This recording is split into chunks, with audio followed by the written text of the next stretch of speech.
Hi friends, ഞാനിന്നിവിടെ ഉണ്ടാക്കാൻ പോകുന്നത് തേങ്ങയില്ലാത്ത പരിപ്പ് കറിയാണ്. അപ്പോൾ ഇതെങ്ങനെ ഉണ്ടാക്കുന്നത് നോക്കാം.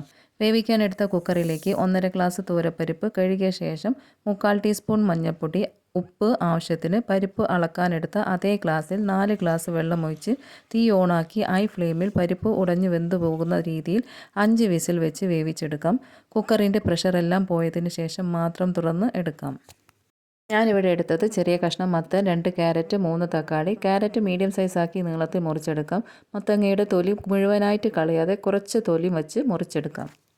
വേവിക്കാൻ എടുത്ത പാനിലേക്ക് തക്കാളി ഒഴിച്ച് ബാക്കി അരിഞ്ഞു വെച്ചതെല്ലാം ഇട്ട് ഇതിലേക്ക് ആവശ്യമായ ഉപ്പ് ചേർത്ത് പരിപ്പ് അളക്കാനെടുത്ത അതേ ഗ്ലാസ്സിൽ തന്നെ 2 ഗ്ലാസ് വെള്ളം ഒഴിച്ച് പകുതി വേവാകുന്നതുവരെ മൂടി വെക്കാം. വെജിറ്റബിൾസ് പകുതി വേവാകുമ്പോൾ തന്നെ അരിഞ്ഞു വെച്ച തക്കാളി 1/4 ടീസ്പൂൺ മഞ്ഞൾപ്പൊടി ചേർത്ത് തക്കാളി ഒന്ന് വെന്ത് വരുന്നത് വരെ വെക്കാം. വെന്ത ശേഷം മാറ്റി വെക്കാം.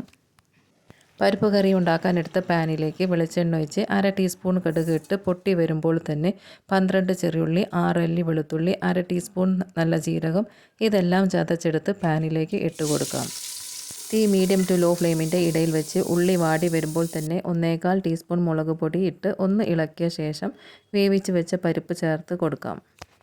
കൂടെ തന്നെ നമ്മൾ നേരത്തെ വേവിച്ച് വെച്ച വെജിറ്റബിൾസ് ഇതിലേക്ക് ചേർത്ത് നന്നായിട്ട് ഇളക്കി യോജിപ്പിച്ച ശേഷം ഉപ്പ് പോരെങ്കിൽ ഉപ്പ് ചേർത്ത് തിളയ്ക്കുമ്പോൾ എടുക്കാവുന്നതാണ്.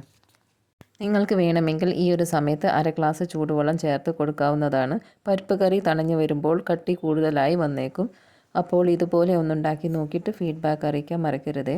ചോറ്, ചപ്പാത്തി എന്നിവയുടെ കൂടെ കഴിക്കാൻ നല്ല ടേസ്റ്റുള്ളൊരു കറിയാണ്. ഇഷ്ടപ്പെട്ട ലൈക്കും ഷെയറും സപ്പോർട്ടും തന്ന് കൂടെ നിൽക്കണേ. പുതിയൊരു റെസിപ്പിയായിട്ട് വരുന്നത് വരെ നന്ദി, നമസ്കാരം.